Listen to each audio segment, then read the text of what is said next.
Olá pessoal, tudo bem? Aqui é Ricardo Toques quem fala e nós vamos estudar a partir deste momento, de forma bastante detalhada, a Lei 7853 de 1989. Essa lei, chamada também de Lei da Integração Social da Pessoa com Deficiência, é um diploma legislativo muito importante. Poderíamos dizer que antes das grandes modificações legislativas que tivemos dentro de direito da pessoa com deficiência, essa lei era o suporte principal de proteção ao direito dessas pessoas. Por quê? Você sabe que a convenção ela é recente, ela foi internalizada em 2009. Você sabe também que o Estatuto da Pessoa com Deficiência ele é ainda mais recente, ele é de 2015. E esses dois diplomas, a Convenção sobre o Direito da Pessoa com Deficiência e o Estatuto, eles foram fundamentais, principalmente a Convenção depois internalizada, para dar muita força à tratativa da nossa matéria. Nós passamos a adotar o modelo social em superação ao modelo médico.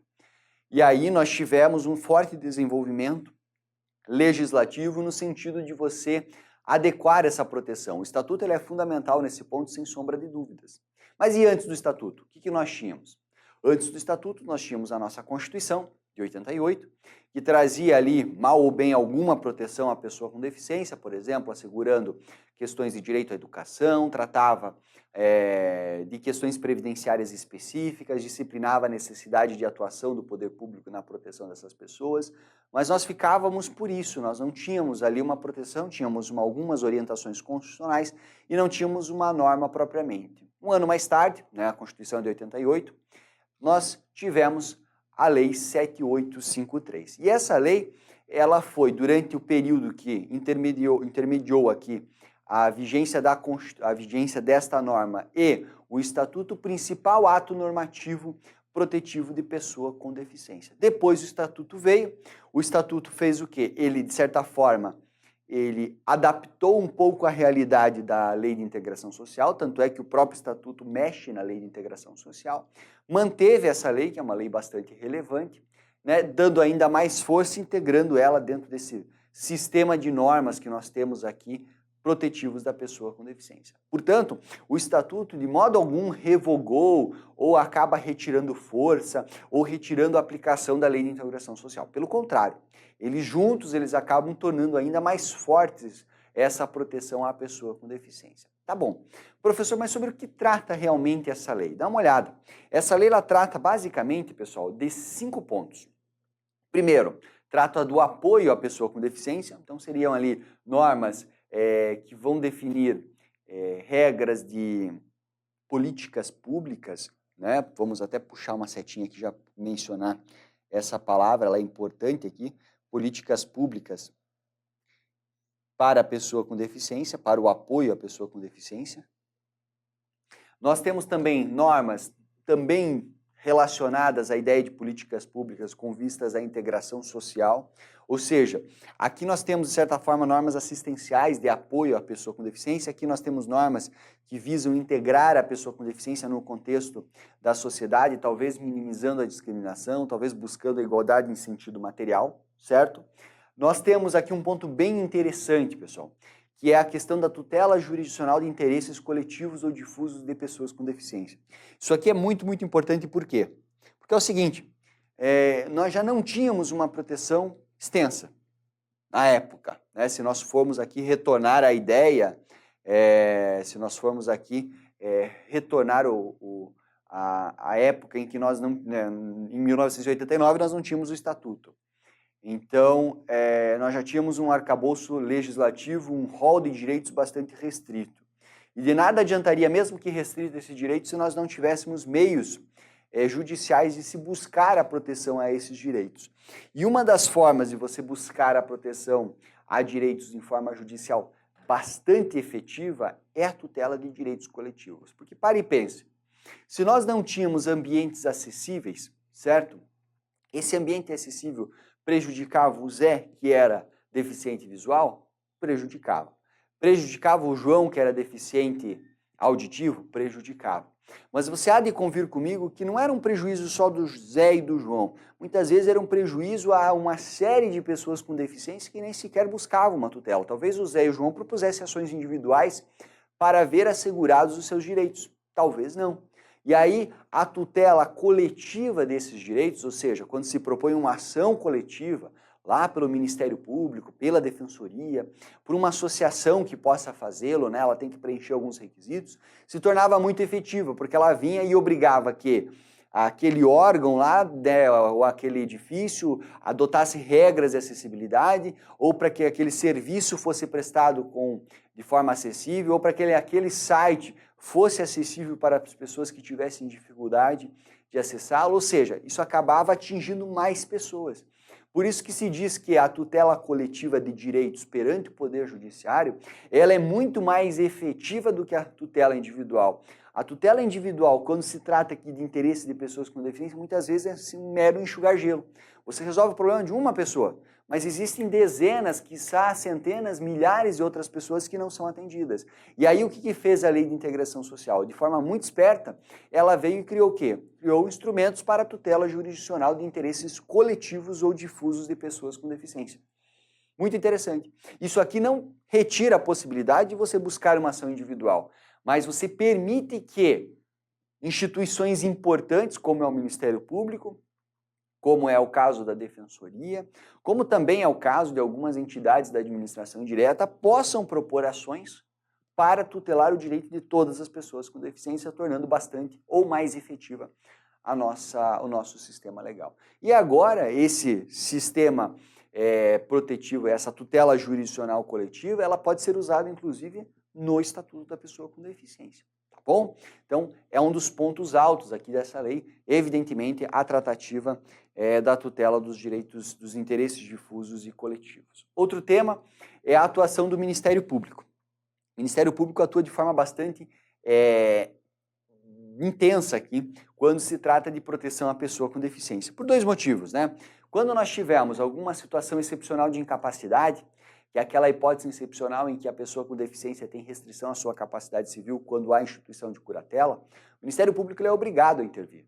Mas também, em razão das suas funções institucionais, mesmo que não se trate de uma hipótese de redução de capacidade, o Ministério Público também é obrigado a intervir porque se trata de um direito individual indisponível. É um direito do qual a pessoa com deficiência não pode dispor. Por exemplo, a pessoa com deficiência pode dispor do seu direito à acessibilidade?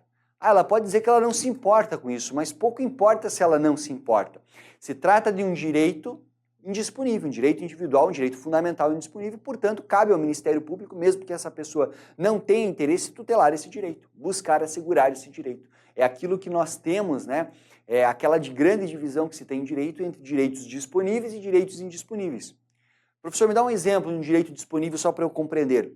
Você recebeu como forma de pagamento um cheque por um serviço que você prestou, certo? Você recebeu esse cheque, foi depositar o cheque e ele voltou sem fundo. Veja, o cara te deu um calote, né? Te deu aquele cheque que é chamado cheque borrachudo. Pois bem, pergunto para você, você pode cobrá-lo judicialmente? Pode. Mas você pode não cobrá-lo? Pode, se você quiser. Se você esquecer de cobrar ou se eventualmente passar o tempo, inclusive, depois você vai perder a possibilidade de cobrança desse cheque em juízo. Veja, é um direito disponível. Agora, um direito relacionado à vida, um direito relacionado ali à integridade física da pessoa, um direito que esteja relacionado à sua dignidade, são direitos que você não pode dispor. Você pode dizer assim, não, pode me matar que eu abro mão da minha vida? Não pode. Pode tirar meu braço fora aqui porque eu abro mão da minha integridade? Certo? Não pode. Pode me desrespeitar em todos os meus direitos e acessibilidade, embora eu seja uma pessoa com deficiência porque eu estou nem aí. Isso seria o quê? Violador da dignidade, portanto não pode. E aí, justamente nesse contexto, surge a atuação de forma muito intensa do Ministério Público. E por fim, outro tema tratado por essa lei envolve o quê? A definição de alguns crimes específicos praticados contra as pessoas com deficiência. Hoje, a tutela de bens jurídicos penalmente relevantes, cujas vítimas são pessoas com deficiência, estão previstas aqui na Lei 7853 e também no nosso Estatuto. Então você tem que fazer o quê? Você terá que estudar os dois conjuntamente, tá? Aqui a gente vai, evidentemente, focar nos crimes previstos nesta lei. O que você vai estudar, portanto, é isso. A partir desse momento, nós vamos atacar cada um desses pontos. Quando nós chegarmos lá na parte dos crimes, a gente chega ao final da matéria. Professor, já deu para perceber aqui que essa norma ela é importante. Realmente, ela é uma norma bastante importante. Mas mesmo sendo importante, as bancas de concurso, que é o que me interessa, cobram? Cobram bastante. Você vai perceber, e eu trouxe aqui questões sobre essa lei. Sabe qual que é a grande vantagem aqui? Quando você vai fazer ali um levantamento de uma bateria de questões, por exemplo, sobre a Lei 7853, você vai encontrar questões recentes e questões um pouco mais antigas. Professor, essas questões um pouco mais antigas, elas podem ser estudadas? Claro que sim, porque essa é uma norma já de 1988. 1989, perdão, 1989. E já era cobrada há muito tempo. Concursos na área jurídica, quando eu falo aqui área jurídica, leia magistratura, defensoria, promotoria principalmente, cobravam muito e cobram muito essa lei. Essas questões, claro que podem ser estudadas. É evidente que depois que nós tivemos a obrigatoriedade dessa matéria em concurso na área de tribunais, como você já sabe, depois que nós tivemos o estatuto, a lei renovou suas forças e passou ainda a ser mais cobrada. Mas nada impede que você aproveite um bom portfólio de questões que nós temos a respeito dessa matéria para estudar. Bora lá? Vamos então iniciar aqui o nosso bate-papo e aí eu começo com algumas generalidades. Veja só, para aplicação e interpretação da lei, nós temos a definição de alguns parâmetros. Aqui é só para você conhecer realmente. Veja só, quais os parâmetros que nós temos? Igualdade de tratamento e oportunidades. Está lá previsto. Ou seja, quando for tratar de aplicar a norma ou interpretá-la, você deve buscar a interpretação ou a forma de aplicação que maximize o princípio da igualdade no seu sentido material. Principalmente a igualdade aqui no sentido de você proporcionar condições adequadas e semelhantes às demais pessoas para as pessoas com deficiência. De justiça social, de respeito à dignidade da pessoa humana, de bem-estar e outros indicados na Constituição ou justificado pelos princípios gerais de direito. Eu poderia dizer para vocês aqui, fazendo um paralelo lá com o artigo 4º do Estatuto da Pessoa com Deficiência, que nós temos aqueles dois postulados centrais. Um deles está aqui retratado, que é o princípio da igualdade de sentido material, e o outro que é o da não discriminação. Pergunto, no contexto dessa norma aqui, perdão, minha voz falhou um pouquinho, no contexto dessa norma da Lei 7853, nós podemos levar em consideração também esses dois postulados do Estatuto da Pessoa com Deficiência? Claro que sim. O primeiro está previsto ali, que é o da igualdade de sentido material, mas o da não discriminação também é levado? Com absoluta certeza, até mesmo porque houve um autorizamento por parte da Lei 7853 para que fossem utilizadas outras normas. Fechou. Qual é o objetivo da nossa norma? Está aqui na tela para vocês. É promover uma série de ações governamentais para afastar discriminações contra a pessoa com deficiência. Então tá, se ela não vem colocada a não discriminação como um parâmetro de interpretação e aplicação, ela vem colocada como objetivo da norma, que tanto faz para nós. Ok? Então, perfeito, pessoal. Olha só que interessante. Não sei se você consegue perceber, mas há um indicativo muito relevante aqui em relação a essa norma de atuação do poder público no desenvolvimento do quê, pessoal? De ações promocionais, de políticas públicas. E em relação a essas políticas públicas, a lei ela é estruturada de forma a prever o quê? Prever uma forma estruturada de uma série de políticas públicas em diversas áreas. Olha só, nós teremos políticas públicas relacionadas à educação, nós teremos uma série de políticas públicas relacionadas à saúde, uma série de políticas públicas relacionadas à formação profissional e à inserção da pessoa com deficiência no mercado de trabalho, em relação a recursos humanos, que envolvem inclusive a capacitação dos órgãos públicos para atendimento à pessoa com deficiência, e também em relação às edificações. Aqui em relação às edificações nós temos uma simples menção, a bem da verdade, para que haja dentro das edificações públicas aqui garantias de acessibilidade. Mas a norma, ela se preocupa, e aqui eu vou até fazer uma anotação para vocês, ela se preocupa no artigo 2º de estabelecer uma série de ações promocionais para cada uma dessas áreas. São áreas que se reportam aqui a direitos fundamentais das pessoas com deficiência, Direito à educação, direito à saúde, direito ao trabalho, direito a ser aqui muito bem atendida e integrada dentro de órgãos públicos e direito à acessibilidade. Tá certo? O que a gente faz agora? Vamos dar uma olhada quais são as linhas gerais em cada uma dessas áreas. Professor, você anotou o artigo 2º, isso significa alguma coisa? Com certeza. Significa que você deve ler esse artigo. Você vai se deparar com questões, eu vou resolver, acredito, uma aqui com vocês, que se você não fez a leitura, não acerta. Ou as chances de você errar são maiores. Você pode se pôr em dúvida ao ler o enunciado da questão, ao ler as alternativas. Então, fica a sugestão para vocês lerem, pessoal.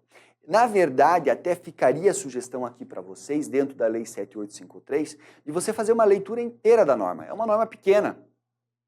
É uma norma que não passa de 30 artigos, então vale muito a pena você ler. Pela incidência, a incidência relativa dessa norma em questões de prova, em provas de concurso público, vale muito a pena você dar uma olhada nela, tá bom? Então vamos lá. No que diz respeito a ações promocionais voltadas para a educação, nós temos, em linhas gerais, tá? Aqui eu trago pontos em linhas gerais. Nós temos o quê? A inclusão da educação especial, né? Educação precoce, pré-escolar, 1º e 2º graus, a supletiva, habilitação e reabilitação profissionais, tá? Olha só. Cuidado demais com educação especial, ela é diferente de escola especial. Ou pode aparecer assim que é diferente de ensino.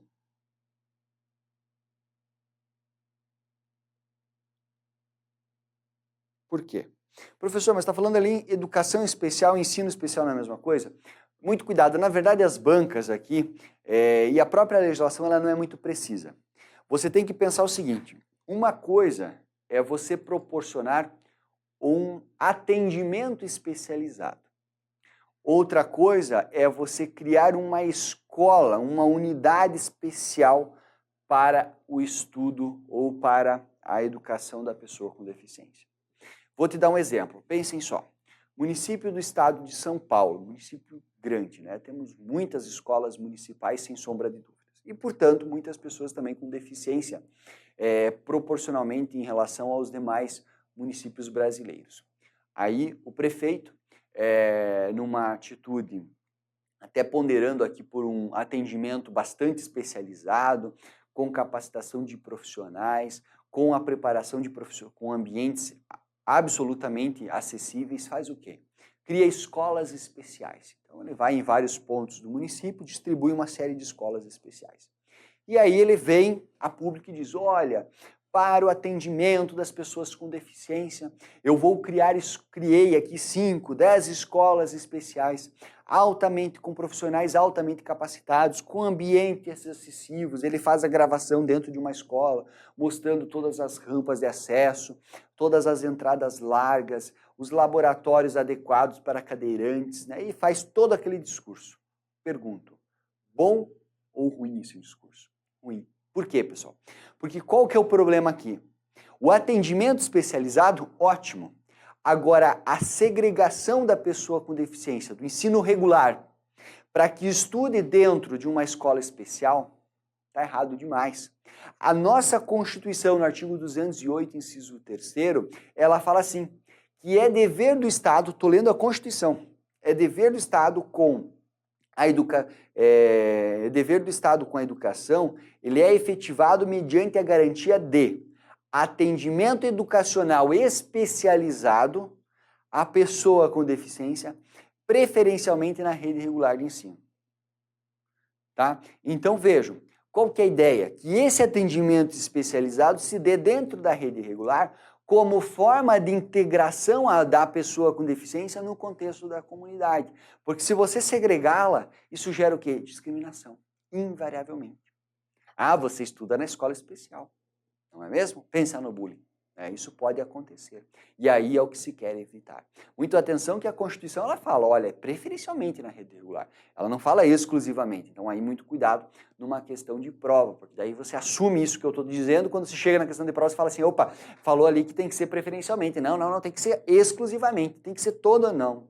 Vai com calma. Nós até podemos ter situações excepcionais em que se justifique. Mas a gente não vai entrar nessa discussão. Você vai ter que lembrar do preferencialmente, mas você tem que lembrar da ideia. Então, muito cuidado, pessoal. O atendimento, na verdade, olhando aqui para mim, Tá? Eu vou até fazer o seguinte, ó, vou apagar isso aqui porque eu não quero que te confunda. O atendimento, olha aqui, agora para mim. O atendimento deve ser especializado, mas o ensino deve se dar dentro da rede regular. Certo?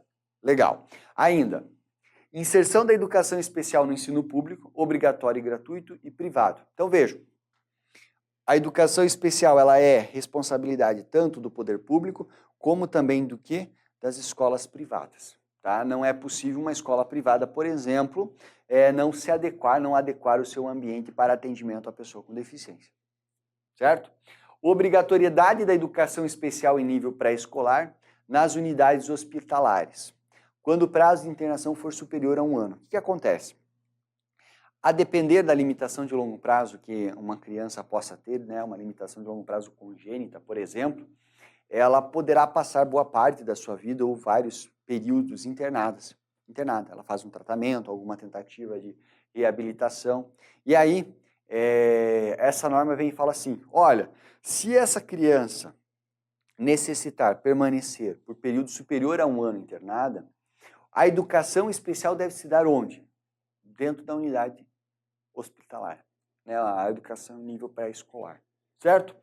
Acesso à pessoa com deficiência dos mesmos direitos assegurados aos demais educandos e matrícula obrigatória no sistema regular de ensino. Então, cabe ao poder público, é um direito subjetivo aqui da pessoa com deficiência, em idade escolar, estudar. Tá certo? Importante essas informações? Com absoluta certeza. Então, falamos de educação, agora a gente dá uma olhadinha na saúde. Olha só, em relação à saúde, é importante destacar de cara a adoção de ações preventivas, como planejamento familiar, aconselhamento genético, acompanhamento de gravidez, parto puerpério, imunização, controle e tratamento de doenças. Ou seja, são todas ações preventivas que podem evitar aqui o desenvolvimento de limitações de longo prazo, como, por exemplo, planejamento familiar. O aconselhamento genético para que não haja, por exemplo, casamento entre pessoas que são familiares próximos, isso possa prejudicar o desenvolvimento e o nascimento com alguma doença ou limitação congênita. Parto e puerpério, né, o período de gravidez, parto e puerpério, se sabe muito, pessoal, que a depender do que acontece no período gestacional, a criança pode vir a desenvolver alguma limitação. Então, o atendimento pré-natal adequado, com meio de ações preventivas, acompanhamento da evolução da gravidez pode ser importante para evitar deficiências. Imunização, né, por exemplo, agora nem tanto, mas durante muito tempo se discutiu a questão do Zika vírus, né, e todas as doenças que eles poderiam transmitir aqui para as mães grávidas, né, envolve, vejam, ações preventivas para a eliminação do mosquito é um dos objetivos que vem traçado aqui de ações promocionais e de políticas públicas estatais. Desenvolvimento de políticas públicas especiais para prevenir o acidente de trabalho e os acidentes de trânsito. Olha que legal, pessoal. Aqui nós temos duas questões muito comuns, infelizmente, né? O acidente de trabalho e o acidente de trânsito. E os dois podem gerar o quê? Podem gerar uma limitação de longo prazo superveniente. São pessoas que tinham uma vida regular. O cara trabalhava todo dia, trabalhava lá na construção civil, né? Ele exercia suas funções, vai lá e cai de um andaime. E cai de um andaime e fica paraplégico. Certo? Ou ele estava lá conduzindo seu carro, era motorista de Uber e se envolve num acidente. Né? Se envolve num acidente. E aí, em razão desse acidente, ele tem a amputação de algum dos membros inferiores ou superiores. Deficiência. Então, nós também temos aqui o desenvolvimento de políticas especiais para evitar esse tipo de deficiência superveniente. Ainda, oferta de serviços especializados para habilitação e reabilitação. Veja, a habilitação aqui seria no caso de uma deficiência congênita, né? Uma criança que nasce já com alguma limitação de longo prazo. Ou a reabilitação seriam nesses casos que nós acabamos de verificar aqui, de pessoas que estavam habilitados para o mercado de trabalho, sofrem um acidente e agora não conseguem mais exercer seus direitos. Precisam ser reabilitados socialmente, inclusive para o mercado de trabalho também, se for o caso. Né? Não deixa de ser uma forma de habilitação social a reabilitação para o mercado de trabalho, mas não necessariamente essa reabilitação é só para o mercado de trabalho. Né? A reabilitação para que ela possa exercer os seus direitos com igualdade de condições com as demais pessoas, agora convivendo com uma limitação que ela adquiriu. Certo? Ainda, acesso a serviços públicos e privados de saúde. Então, e por fim, atendimento domiciliar ao deficiente grave não internado. Olha só, o atendimento domiciliar no âmbito da Lei 7853 se dá em situações de deficiências graves e quando a pessoa não estiver internada, certo? Se estiver internada, evidentemente que o atendimento não é domiciliar, mas esse aspecto vem previsto aqui também na nossa lei, ok? Em relação à formação profissional e em relação ao trabalho, que temos? Temos o seguinte: incentivo e apoio estatais para a criação de empregos e manutenção dos postos de trabalho para a pessoa com deficiência. O trabalho é uma das formas mais importantes de autonomia. É pelo trabalho que você se sente dignificado, é pelo trabalho que você conquista seus bens, que você mantém a sua subsistência, a sua dignidade. Então, é muito importante que haja um incentivo forte para quê? Para que a pessoa com deficiência trabalhe. E aí nós temos, por exemplo, o auxílio inclusão como um incentivo. Nós temos, por exemplo, flexibilização de regras trabalhistas para que o empresariado se sinta mais confortável a contratar pessoas com deficiência.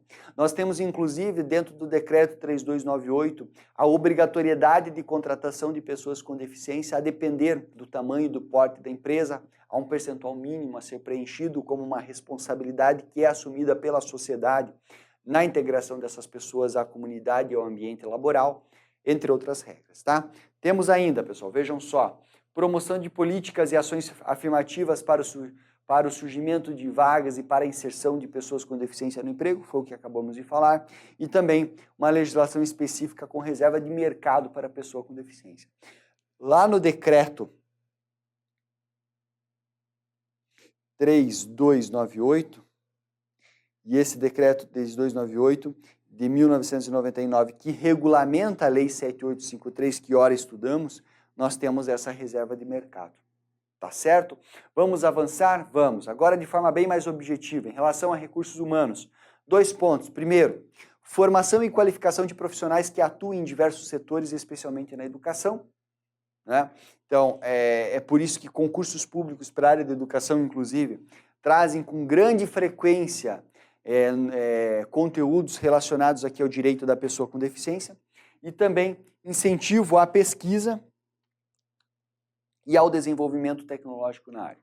E por fim, quanto às edificações, nós temos o que é uma regra de acessibilidade, adoção de normas que garantam a funcionalidade. Quando eu falo em garantia da funcionalidade, você pode ler em termos atuais como acessibilidade. Nada mais do que isso. Hoje a gente sabe que existem normas específicas para tratar e disciplinar a acessibilidade. Vou citar as duas mais importantes. A Lei 10.098, que é a Lei de Acessibilidade, e o Decreto Regulamentador, que é o Decreto 5296. Pois bem, em relação aqui a essas ações promocionais, é isso que temos, tá?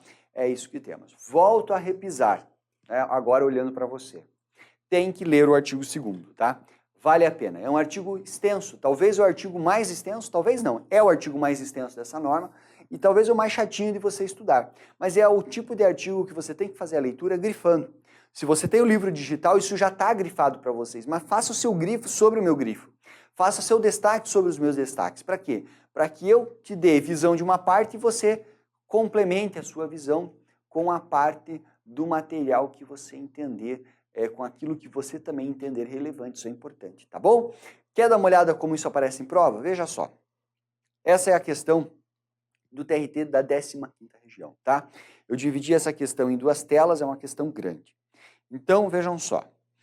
Nós temos alguns itens aqui, considere, e aí ela traz 4 itens, tá? Eu vou ler a outra tela, ela fala o seguinte: de acordo com a Lei 7853, ao poder público e seus órgãos, cabe assegurar às pessoas com deficiência o pleno exercício de seus direitos básicos, inclusive direitos à educação, saúde, trabalho, lazer, previdência social, amparo à infância, maternidade e de outros decorrentes da Constituição e das leis, que propiciem seu bem-estar pessoal, social e econômico.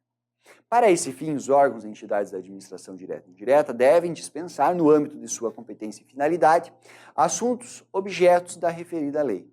Tratamento prioritário adequado, tendente a viabilizar, sem prejuízo de outras as medidas na área de educação. Olha só, o que se quer? Ela fez todo esse enunciado aqui para perguntar o seguinte, tá, o que a lei 7853, lá no seu artigo 2º, disciplinou quanto à educação? A educação vem no inciso 1º, ou seja, se você fez a leitura do inciso 1º do artigo 2º, você mata essa questão facilmente, senão você não mata. Então eu vou olhar agora para as alternativas do slide anterior e vou verificar quais estão corretas em relação à educação. Pode ser? Vamos lá para o primeiro inciso. Olha só. Inciso 1º. A inclusão no sistema educacional da educação especial, como modalidade educativa que abrange educação precoce, a pré-escolar, as de 1º e 2º graus, né? Hoje a LDB já trata de forma distinta a respeito disso, né? Fala de educação infantil, fala de educação fundamental e ensino médio, né? Mas ainda nessa época, e aqui não houve alteração pela LDB nessa redação, não tem problema, tem que ser feita essa adaptação, mas enfim, está falando da educação nos seus vários níveis, né? A educação supletiva, a habilitação, a reabilitação profissionais, com currículos, etapas e exigências de diplomação próprios. Certo ou não? Certo. Está onde, pessoal? Está na linha A, lá do artigo 2º, parágrafo 1º. Correto, item 1. Certo? Corresponde exatamente à linha A. A linha, o item 2. Correto ou não? A oferta obrigatória e gratuita da educação especial em estabelecimento público de ensino. Professor, mas é no público e privado? Mas pergunto, no ensino público ela é obrigatória e gratuita, né? No ensino privado ela deve ser ofertada essa educação especial, mas ela não é gratuita. Está errado isso? Claro que não, está certo também e corresponde à linha C. Ok, então itens 1 e 2 perfeitos, não é mesmo? Agora vamos lá. O oferecimento obrigatório de programas de educação especial em unidades hospitalares e congêneres, nas quais estejam internados por prazo igual ou superior a 1 ano.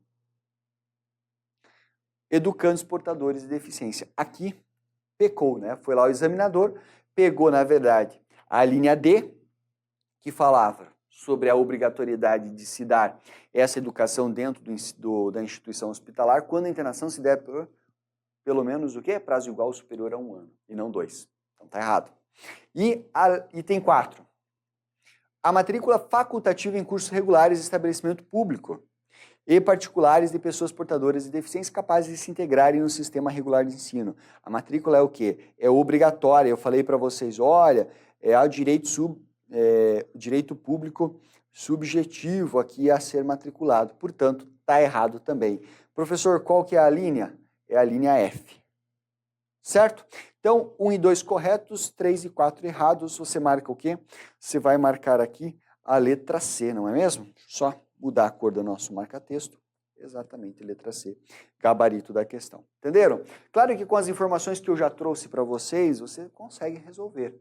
Mas para você ter plena segurança, e até para que você não seja surpreendido com a forma da redação do enunciado, como muitas vezes as questões acabam por aproveitar aqui aquilo que vem descrito propriamente, né, aquilo que vem escrito propriamente na norma, vale muito a pena você dar uma lidinha, tá bom?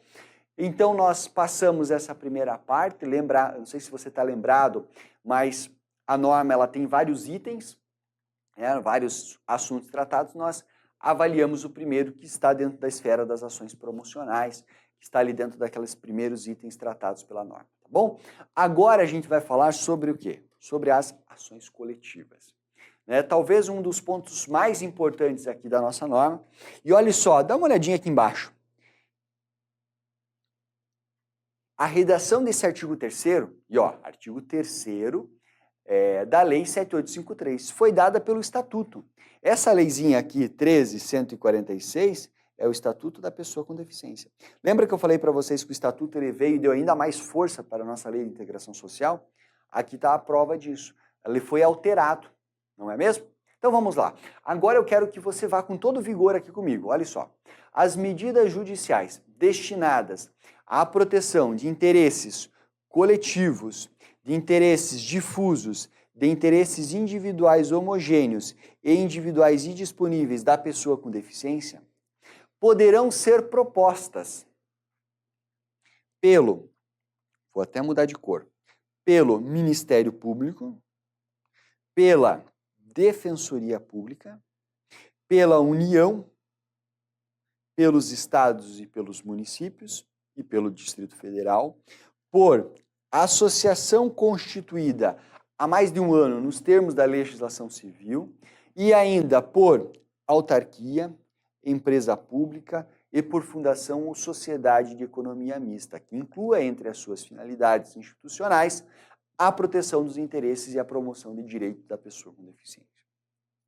O que esse artigo 3º falou? Olha, podem propor ações coletivas para tutelar direitos coletivos, difusos, individuais, homogêneos ou individuais indisponíveis de pessoas com deficiência, essas pessoas que estão aqui indicadas. MP, beleza? É sua função institucional. Defensoria, beleza também. Por quê? Porque ela atua na assistência jurídica de pessoas hipossuficientes. A defensoria aqui, ela irá atuar então apenas em relação às pessoas com deficiências carentes? Não, cuidado. Aqui a defensoria ela atua em relação a todas as pessoas com deficiência. Mas, professor, será mesmo? Se uma pessoa com deficiência rica, ela quiser, ela que contrata um advogado, sim. Mas a atuação da defensoria aqui se dá pela vulnerabilidade técnica. Se parte do pressuposto que a pessoa com deficiência, ela não é necessariamente vulnerável economicamente, mas vulnerável no seu sentido técnico, de não conseguir buscar um meio de defesa adequado judicialmente. Então a Defensoria Pública pode atuar sim, tá bom? Veja só, quando eu coloco União, Estados, Município e Distrito Federal, é o quê? É a administração direta. Quando nós colocamos a associação, lembre-se que ela tem que estar constituída há pelo menos um ano, ou seja, o requisito da pré-constituição. Quando nós colocamos aqui autarquias, empresas públicas e fundações ou sociedades de economia mista, nós temos o quê? A administração indireta. Mas veja, a administração indireta poderá propor qualquer instituição da administração indireta poderá propor ações para tutelar direitos coletivos das pessoas com deficiência? Não. Apenas aquelas que incluírem entre suas finalidades institucionais a proteção dos direitos da pessoa com deficiência. Por exemplo, a Petrobras não pode propor uma ação coletiva para tutelar direito da pessoa com deficiência. Por quê? Porque não é finalidade institucional da Petrobras tutelar direito da pessoa com deficiência. Não obstante, a Petrobras seja uma sociedade de economia mista. Tá bom? Então esses são os legitimados, tá? Esses que eu coloquei em azul aqui são os legitimados. Legitimados para propor ações coletivas, né? Não é o tema aqui, mas quando você estuda direito coletivo ou direito processual coletivo, os legitimados sempre são esses. Com alguma variaçãozinha, mas geralmente são esses. Tá? Ou é a fazenda pública, né? A administração direta, ou administração indireta, ou a defensoria, ou o Ministério Público, ou uma associação. São esses. Em relação às associações, geralmente se exige o requisito da pré-constituição. Então aí tá. Mas, viu, com calma, eu quero que você vá compreendendo a norma. Professor, se você quer que eu compreenda a norma, eu vou te apresentar uma dúvida. Manda lá. Eu olhei aqui, você falou, né? Direitos coletivos, difusos, individuais, homogêneos e individuais indisponíveis. Afinal, qual é a diferença entre eles? Vamos lá estudar então? Na tela.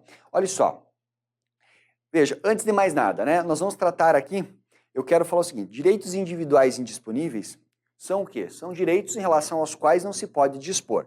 Integridade física, dignidade, tá? É um direito individual. Veja, é aquilo que eu te falei. Você pode abrir mão da sua integridade física? Não. Eu não posso cortar meu braço e eu não quero esse braço. Não posso. Direito à vida, direito à dignidade, são direitos individuais indisponíveis, certo? Tirando isso, sobra o quê? Sobram ali os interesses, deixa eu até pegar o marca-texto aqui, ó. Sobram os interesses coletivos, difusos e individuais homogêneos. Esses três somados, preste atenção, esses três somados formam aquilo que nós temos do quê? Interesses coletivos em sentido amplo. Ok? Está acompanhando? São os interesses coletivos em sentido amplo. Por quê? Porque nós temos os interesses coletivos em sentido estrito, nós temos os interesses difusos e os interesses individuais homogêneos. Ok? Então, os individuais indisponíveis você já entendeu, agora a gente vai tratar desses interesses ou direitos difusos em cada um dos seus exemplos, tá? Em cada uma das suas hipóteses. Primeiro são os difusos. Ó, vou voltar, vou começar por esse aqui, ó. Certo? Vem comigo. Quais são as características dos direitos difusos? Primeiro, a indivisibilidade do objeto, ou seja, aquilo que está gerando a violação é de todos. Ou seja, aquilo que está gerando a violação do direito difuso da pessoa com deficiência é de todas as pessoas com deficiência. Né? Por exemplo, o exemplo depois vai ficar mais claro, mas é o exemplo que nós temos lá de vamos pensar aqui uma hipótese bacana para vocês. É um órgão do poder, um órgão ali do poder executivo, um órgão da administração direta ou indireta que não tem acessibilidade. Pergunto, essa falta de acessibilidade nesse órgão prejudica a uma pessoa especificamente? A uma pessoa? Não, prejudica a todas. Tanto é que nós temos o quê? Simplesmente uma situação de fato comum. Nós chegamos lá, a pessoa com deficiência cadeirante não consegue entrar lá naquele órgão público. Por quê? Porque a porta é estreita. É uma situação de fato que prejudica a todos. Por isso que se fala que nós temos o quê? Uma indeterminabilidade dos titulares. Por quê? Você consegue me precisar? Você consegue me dizer com segurança um número? Quantas pessoas serão prejudicadas por não conseguirem entrar naquele estabelecimento que não tem acessibilidade? Não sei. Todas as pessoas que eventualmente precisarem daquele atendimento público não poderão ser atendidas por falta de acessibilidade. Dá para determinar a quantidade dos titulares? Não, não dá. O exemplo que eu trago para vocês é esse aqui, ó. Uma ação destinada a garantir acessibilidade em órgão, aqui eu coloquei do Poder Judiciário no exemplo. Mas poderia ser do Poder Legislativo, poderia ser da Administração Pública Indireta, tanto faz. Certo? Isso é um direito ou interesse difuso. Outra espécie, direito coletivo em sentido estrito. Tá lembrado que eu coloquei lá? Olha só, no direito coletivo em sentido estrito, o que nós temos? Nós temos o seguinte, um objeto também indivisível, só que aqui nós já temos uma relação jurídica comum e a possibilidade de serem determinados os titulares. Professor, me dá um exemplo. Olha só.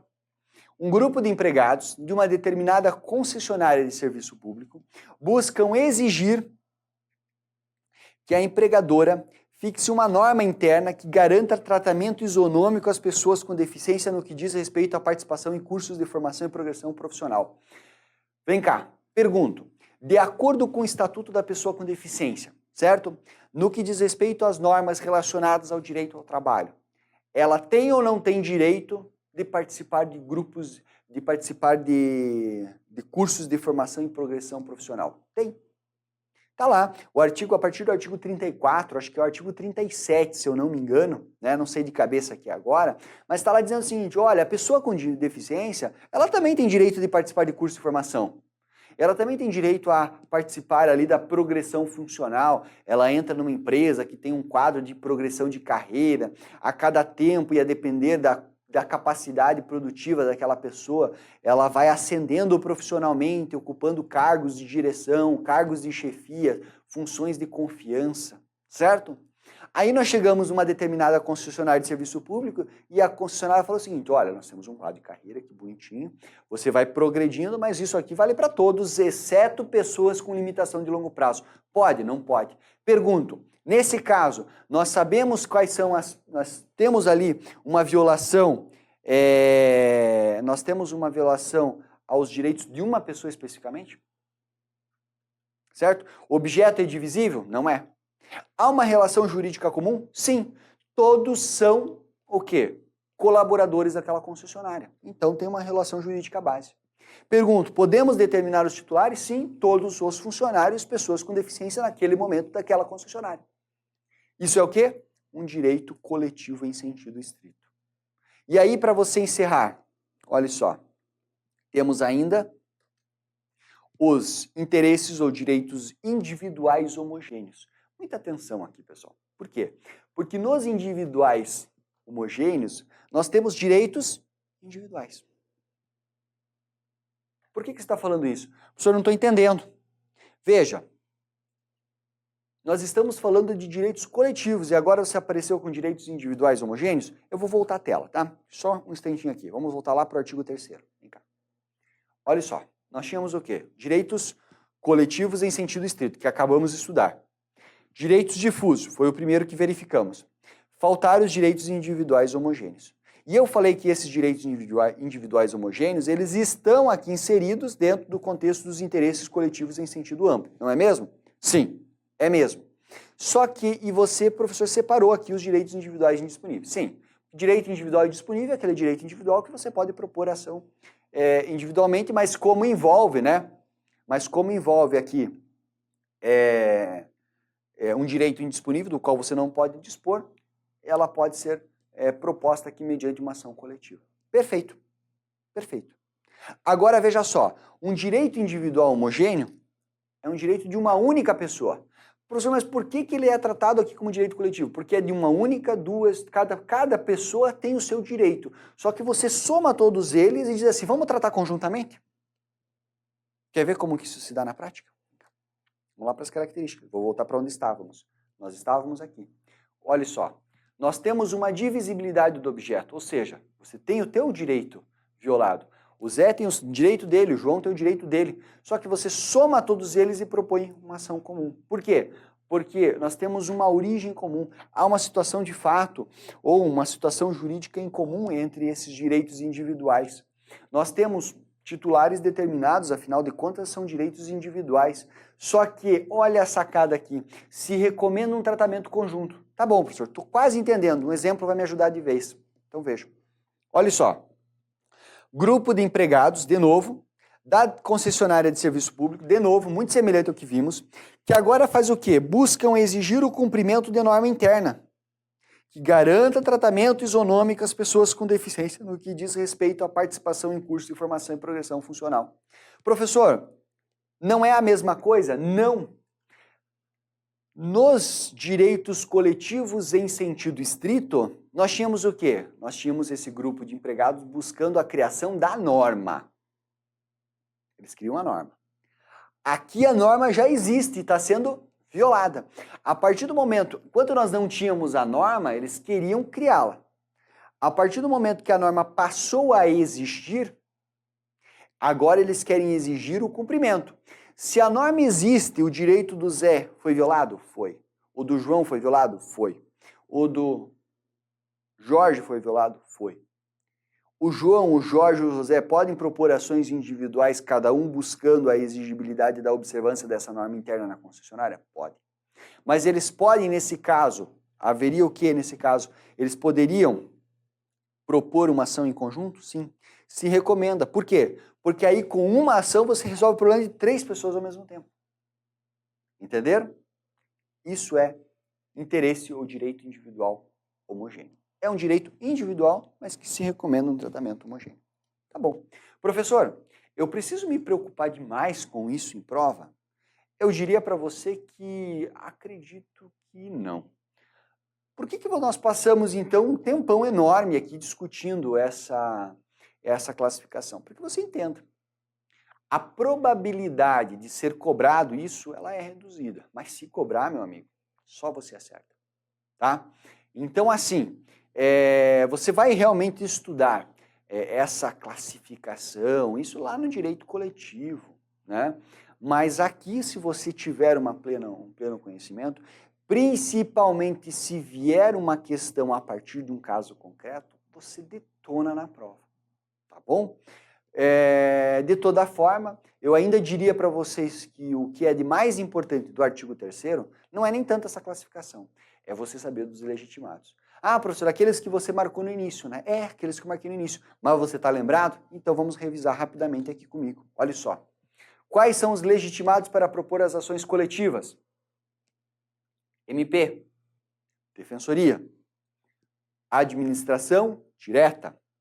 Administração direta. Lembrando que a administração indireta tem que ter esta atividade de proteção à pessoa com deficiência dentro das suas finalidades institucionais. E ainda, associação, certo? Constituída há mais de um ano. Tá bom? Lembrou disso? Isso é importante? Com certeza. Algumas outras regrinhas aqui aplicáveis às ações coletivas, né? Essa aqui é a primeira. É admissível que os demais legitimados se habilitem como litisconsortes. E, professor, agora começou a fundir meu HD aqui. O que seria esse litisconsorte? Litisconsorte, pensa na palavra. Litis é litígio, consorte, que vai junto, né? Litisconsorte é o quê? Quem litiga junto com alguém. Então vamos supor que o Ministério Público tenha proposto uma ação coletiva. A Defensoria estava a fim de propor a mesma ação coletiva, só que o Ministério Público propôs antes. O que ela faz? Ela se habilita como litisconsorte. E daí nós temos dois autores. É isso.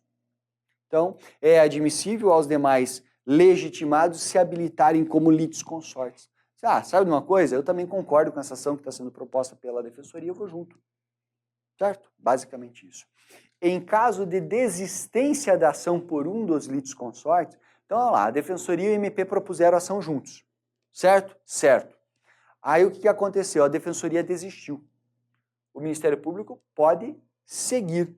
Ou, né, os demais autores, os demais legitimados concorrentes, né? Se fala em legitimação concorrente por conta disso, poderão seguir com a ação. Bora lá. Olha só, outras questões relevantes, né? Muitas vezes, pessoal, para que seja proposta uma ação coletiva, eu não sei se você consegue visualizar isso, mas eu vou tentar fazer você compreender, porque daí fica muito mais fácil. Quando você vai propor uma ação, você vai propor uma ação para defender o seu interesse próprio. Ah, eu prestei um serviço, o cara me deu um cheque sem fundo, né? Nós utilizamos o exemplo agora há pouco. O cara, fui depositar o cheque, voltou sem fundo, eu vou propor uma ação contra ele. Você não está tutelando um interesse próprio? Sim. Você não tem condições de ter as provas necessárias à sua mão? Sim, eu tenho um contrato de prestação de serviço, eu tenho o cheque que voltou lá com o carimbo do banco, eu proponho a ação. Beleza. Agora, você consegue pensar no nosso caso aqui? O Ministério Público vai propor uma ação coletiva para tutelar interesses difusos para a fixação de uma norma numa concessionária de serviço público. Tá bom, ele pode? Pode. É o que nós estamos estudando. Agora eu pergunto para você, o Ministério Público tem essas informações à mão? Se uma associação fosse propor essa ação, ele tem todas as informações ali na mão dele? Não. Então o que acontece, pessoal? É possível que haja, olha só, é possível que haja, pessoal, o quê? A necessidade de você formular um requerimento para a obtenção de prova de informações. Certo? Olha que interessante, pessoal. Requerimento de certidões e de informações a autoridades competentes. A associação vai propor uma ação, prestem atenção, ela vai propor uma ação para tutelar lá os direitos, a associação da concessionária, certo? Da associação ali que representa os empregados deficientes daquela concessionária, que é uma concessionária gigante. Ela vai propor ação. Sim, ela pode? Pode. Mas talvez ela não tenha as informações. Então, o que ela faz? Ela vai requerer certidões e informações e vai fixar um prazozinho, vai aguardar por 15 dias a entrega dessas informações. Certo? Para entregar. As informações poderão ser entregues, ótimo. E aí ela junta essas informações e formula a petição inicial. Mas elas poderão também ser o quê? Não ser entregues. E se elas não forem entregues, você concorda que a prova das alegações trazidas pela associação fica fraca? Fica. O que ela faz? Aí, se for negada a entrega, nós temos que verificar se há uma razão. Se ela foi negada por razões de interesse público. Se foi negada a entrega das informações por razões de interesse público, o que a associação faz? Propõe ação seus documentos. Aí o juiz vai apreciar a justificativa, certo? Se o juiz disser, olha, eu verificando aqui é caso de segurança nacional, ele nega a juntada dos documentos e diz assim, a associação deu um jeito de provar. Agora, se ele dissesse não, é uma informação de interesse público, né, por isso que foi negada pela concessionária, o processo vai tramitar o quê? Em segredo de justiça. Entendeu? Vem cá. Dá uma olhada aqui comigo. Como que vai funcionar isso aqui, pessoal? Olha que interessante. Nós temos uma situação na qual a associação vai propor a ação e a informação ela é negada. Negada, porque veja, se houver uma negativa por negativa, você propõe a ação e pede para que o Poder Judiciário faça a requisição, certo? Agora, se a concessionária disser assim, não, eu vou negar porque essa informação aqui ela tem interesse público, você não pode ter acesso. O que a associação faz? Propõe a ação e diz, olha, juiz, eu preciso que você requisite as informações. O juiz requisita as informações e a concessionária fala, olha, eu estou entregando as informações aqui, mas eu não entreguei lá para a concessionária porque tinha interesse público por trás. E nós não podíamos fornecer essas informações para a concessionária. O juiz vai olhar realmente informação de interesse público. Aí ele vai verificar se esse interesse público envolve segurança nacional. Envolve segurança nacional. Opa, então está aqui o documento, nós não vamos pôr nos autos porque isso aqui pode ser prejudicial. Ou prejudicar interesses superiores. E aí não junta o documento. Ou o juiz olha e diz, não, é realmente interesse público, não envolve questão de segurança nacional, então eu vou juntar no processo, só que agora o processo não é mais público. Agora o processo tramita em segredo de justiça. Entenderam? É isso. Importante? Importante. Vamos lá. Olha uma questãozinha de prova. A respeito dos direitos da pessoa com deficiência, julgue os itens a seguir considerando a legislação pertinente. Ainda que tenha como objeto instruir a ação civil para a defesa de direitos difusos de pessoa portadora de deficiência, o poder público poderá se recusar a fornecer a certidão requerida pelo interessado. Certo ou não? Certo. Ele pode se recusar? Pode. Ele pode se recusar na hipótese lá do artigo 3º, nos parágrafos 3º e 4º, quando envolver o quê? Quando envolver razões de interesse público. Então tá certo. Claro que depois isso poderá ser juntado e o processo tramitar em segredo de justiça, ou poderá não ser juntado quando se tratar do quê? De segurança nacional. Fechamos? Fechamos a questãozinha. Agora é o seguinte, o processo tramitou, as informações foram juntadas, a audiência foi realizada, tudo correu regularmente, tudo bonitinho, tudo funcionando de forma adequada. Show! Veio a sentença, sentença em ação coletiva. O que nós temos que ficar atento? A essas informações. A sentença em ação coletiva ela tem eficácia erga omnes. O que significa dizer isso? Vale para todo mundo. Ela vai beneficiar a todas as pessoas, todos os potenciais titulares. Vejam, se nós tivermos ali uma ação que trata de direito difuso, nós não temos uma indeterminabilidade? Sim. A partir do momento que foi determinado que aquele órgão público tivesse regras de acessibilidade para permitir o ingresso de cadeirantes, todo e qualquer cadeirante não foi beneficiado? Sim. A sentença não atinge a todos? Sim, ela erga omnes.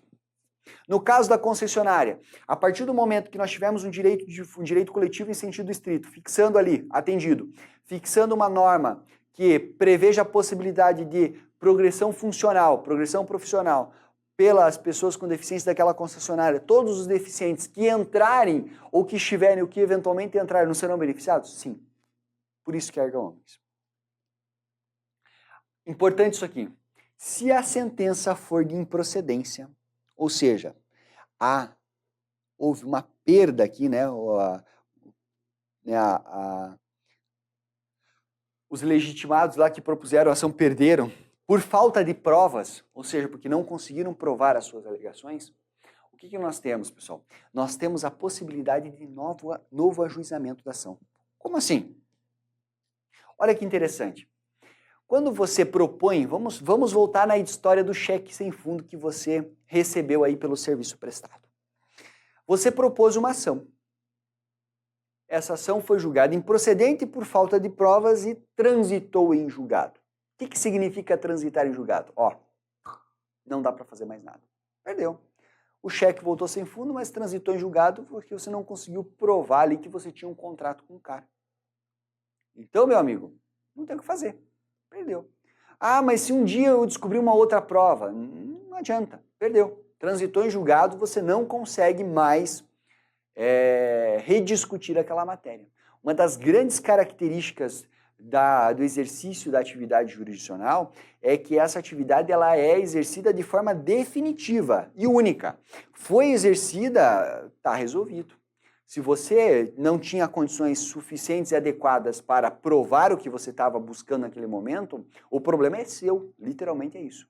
Aqui nós temos o quê? A mesma regra.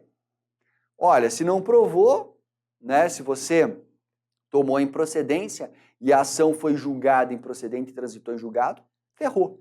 Só que tem uma exceção. Se essa improcedência se deu porque você não conseguiu fazer a prova suficiente daquilo que você estava alegando, você pode repropor a ação. Certo? Veja, além disso, a improcedência da ação, ela está sujeita ao duplo grau de jurisdição, o duplo grau de jurisdição obrigatório. O que é duplo grau de jurisdição? No Poder Judiciário, quando você propõe uma ação contra alguém, vem a sentença do juiz na primeira instância, não vem? Vem. Você pode o quê? Recorrer. O que acontece? Você pode recorrer. Pode ser que você recorra, pode ser que não. Pode ser que você apresente a apelação, pode ser que você diga, realmente perdi e não vai ter jeito. Não vou conseguir reverter no tribunal. Vou aceitar do jeito que está. Beleza. Você tem à disposição o duplo grau de jurisdição, mas recorrer é uma manifestação de vontade sua, dentro do prazo recursal. Aqui nessas ações coletivas, o recurso ele é obrigatório em situações de improcedência. Então tá, a ação ela está sujeita ao duplo grau de jurisdição. E por fim, nós temos o seguinte, que o recurso na sentença coletiva, ela pode se dar por qualquer legitimado, mesmo que não seja parte. Ó, você não viu lá que o MP, a Defensoria Pública, a administração direta, a administração indireta e uma associação poderiam propor ação? Sim. Eles eram todos legitimados concorrentes. Beleza, vamos supor que a administração indireta propôs ação. Propôs ação e veio o quê? Veio uma sentença desfavorável. Aí a procuradoria lá dessa administração indireta diz, eu não vou recorrer. Aí vem o Ministério Público e fala, não, deixa comigo, vou recorrer. Pode? Pode. Mas ele não era parte, sim, mas ele pode, porque são legitimados concorrentes. E é o que está sendo dito aqui. Bacana? Importante? Importante demais, pessoal. Importante demais. Até para a gente fazer uma quebra aqui no nosso estudo agora, e para não ficar muito cansativo, afinal de contas são muitas informações importantes em relação a essa lei, é hora do quê? De você ver uma questãozinha. Vamos lá? Dá uma olhada. TRT da 15ª. Olha só.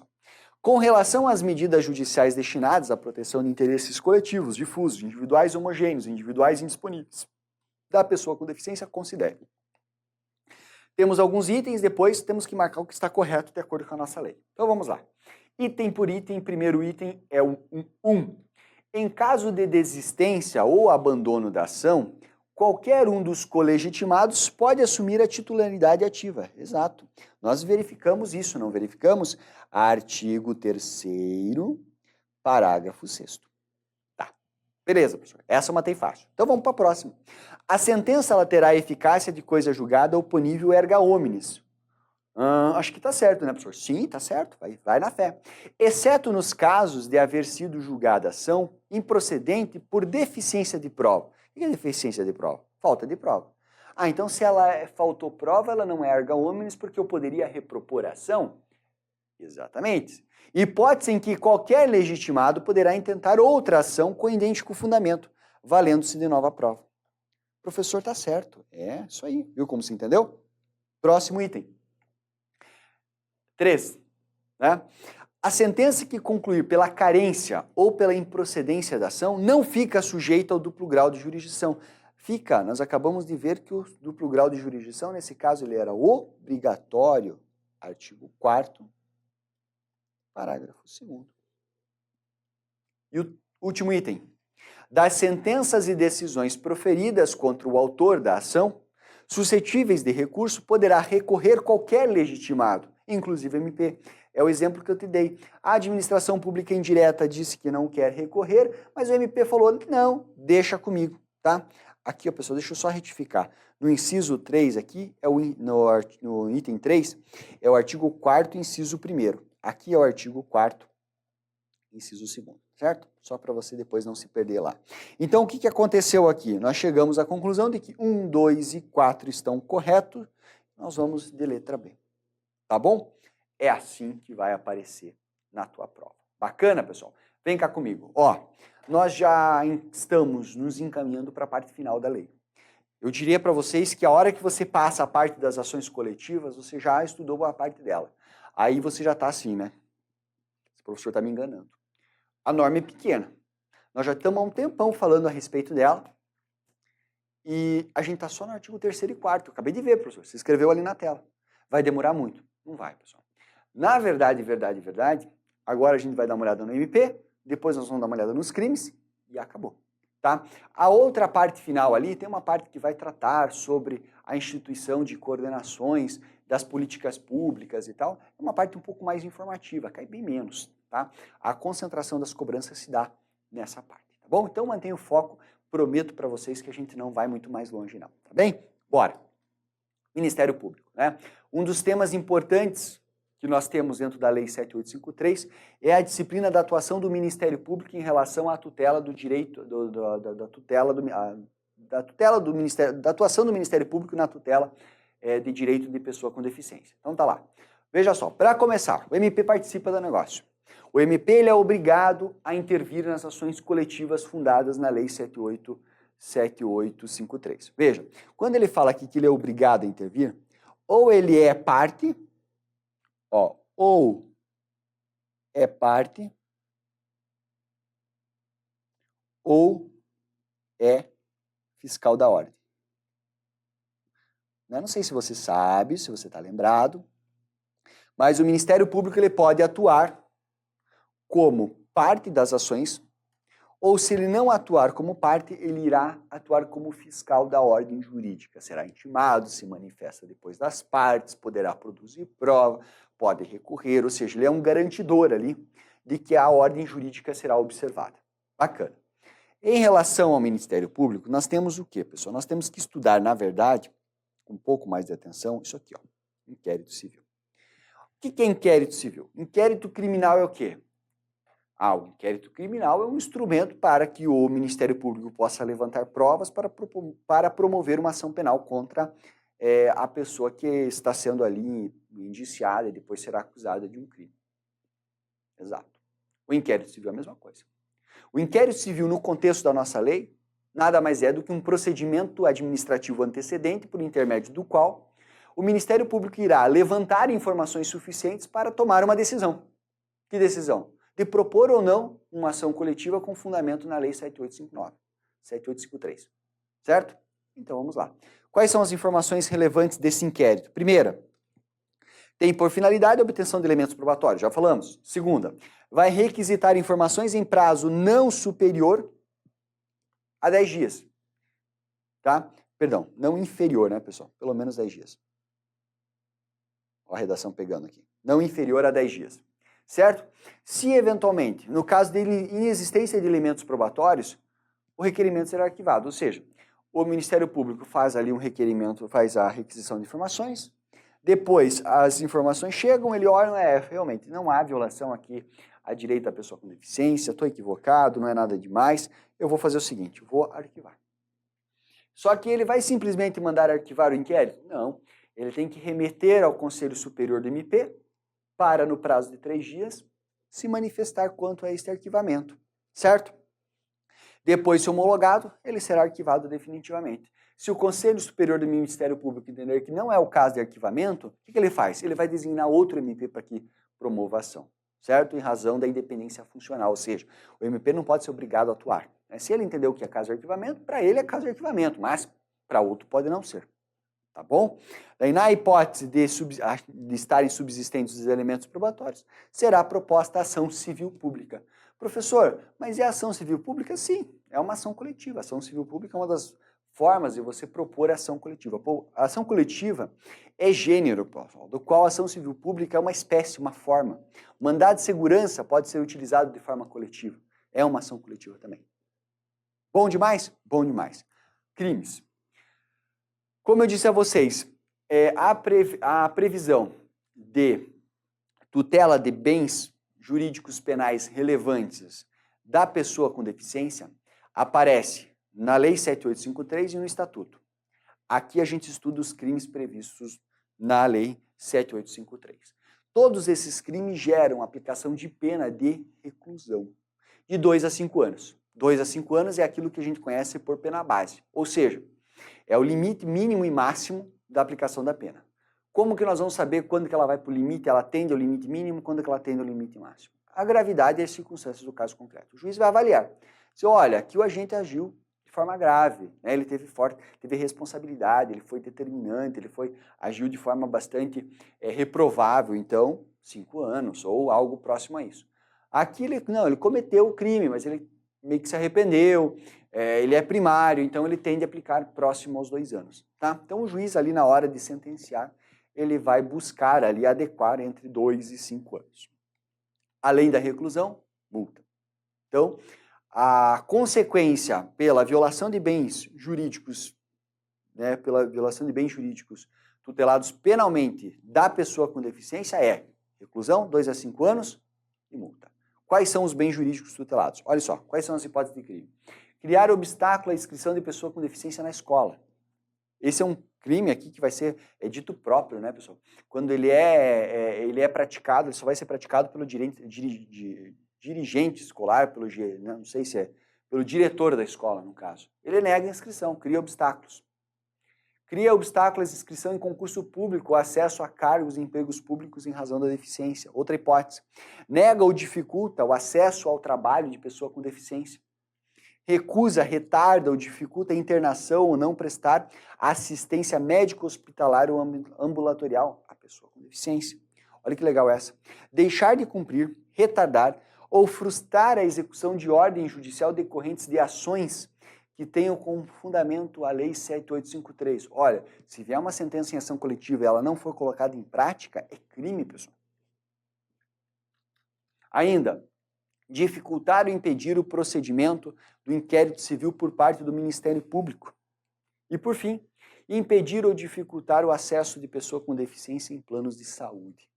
Todas essas condutas aqui são consideradas o quê? Crimes que podem gerar reclusão de 2 a 5 anos mais multa. E ainda tem mais, tem aquilo que a gente conhece como causa de aumento de pena. A pena será agravada em 1/3 se praticada contra menor, pessoa com deficiência, ou se é praticada em atendimento de urgência ou emergência como hospital. Professor, como assim? Não estou entendendo. Vamos lá. Vamos supor que nós tivemos aqui, recusa ou retardamento ou dificuldade de internação ou não prestação de assistência médico-hospitalar e ambulatorial. Certo? É crime, reclusão, 2 a 5 anos. Então, o que acontece? O juiz tem que fixar a pena base. Certo? Esse crime foi praticado num hospital lá. Então, ele tem que fixar de 2 a 5 anos. Teve toda a instrução penal e ele chegou à conclusão de que ele ia aplicar uma pena de reclusão, uma pena de reclusão de 3 anos de reclusão. Certo? Pode. É de 2 a 5 anos. Só que foi um crime praticado onde? Em atendimento de urgência ou emergência. Foi lá no pronto-socorro daquele hospital. Nesse caso, a pena é agravada em 1/3, ou seja, nós temos que colocar aqui mais 1/3 da pena base fixada. 1/3 de 3, eu coloquei 3, você já percebeu por quê? Para facilitar minha conta. Nós temos 1 ano. Portanto, nós temos que somar 1 ano com mais 3 anos. No resultado, essa pena será de 4 anos. Entenderam? É isso. Veja, se fosse a pena tivesse sido fixada em 5 anos, nós teríamos que calcular 1/3 sobre 5 anos, ia dar um pouquinho mais de 5 anos a pena, concorda? 1/3 de 5 anos vai dar 1 ano e alguns meses ali, 1 ano e 4 meses. Então, daria 1 ano e 4 meses, mas dariam 6 anos e 4 meses de reclusão. Ah, professor, ele superou. Sim, ele superou. Veja, aqui é a pena base. Fixou a pena base, há a possibilidade de agravamento. É isso. Vamos dar uma olhada agora numa questãozinha a respeito desse tema? Veja só. Magnólia, empregada da escola X, está procrastinando dolosamente a inscrição de Camila, 12 anos de idade, no referido estabelecimento de ensino privado em razão de sua deficiência visual. Opa, o que é isso, pessoal? Isso é crime. Nesse caso, de acordo com a Lei 7853, a conduta de Magnólia constitui crime punível com reclusão e multa, não havendo situação de agravamento de pena. Opa, tá errado por quê? Porque foi praticado contra menor de 18 anos. É uma menininha aqui de 12. Então, não posso marcar a letra A por isso. Constitui crime punível com detenção? Não, é com reclusão. Não constitui crime? Constitui crime sim, acabamos de ver. Constitui crime punível com reclusão e multa, sendo que a pena será agravada em 1/3 em razão da idade de Camila. Exatamente. Letra D. E a letra E? Constitui crime punível com detenção? Parei por aqui. Logo, letra D é o gabarito da nossa questão. Certo? Pessoal, se você lembrar das causas de agravamento e das hipóteses penais, você não erra essa parte, tá bom? Para encerrar definitivamente, olha só, algumas medidas administrativas finais que constam da lei. Primeiro, tratamento prioritário aos assuntos relativos à pessoa com deficiência, regra da prioridade absoluta aqui no atendimento à pessoa com deficiência. Ainda, a criação da política da pessoa com deficiência, que envolve uma ação coordenada e integrada pela Administração Pública Federal. E a lei cria também o CORD, que é a Coordenação Superior de Assuntos, Ações Governamentais e Medidas Referentes às Pessoas Portadoras de Deficiência ou Pessoa com Deficiência, que é de responsabilidade, né? Aqui vem colocado como Secretaria de Direitos Humanos, mas hoje é o Ministério dos Direitos Humanos, tá? Essa é a parte final da lei, em relação à qual eu sugiro que você dê uma lida. Não porque não cai, mas porque realmente é uma parte que você acaba matando com a leitura. Eu fico por aqui, portanto, pessoal, em relação ao estudo da Lei 7853, norma importantíssima, você viu questões. Eu diria para vocês que a parte das ações coletivas, a atuação do Ministério Público e o artigo 2º são os temas mais relevantes, que envolve boa parte do que nós estudamos aqui. De toda forma, vale muito a pena você revisar bem esse conteúdo para não perder questões de prova quando se trata aqui da Lei 7853. Fico por aqui, mas estou à disposição, como sempre, em nosso fórum. Um forte abraço.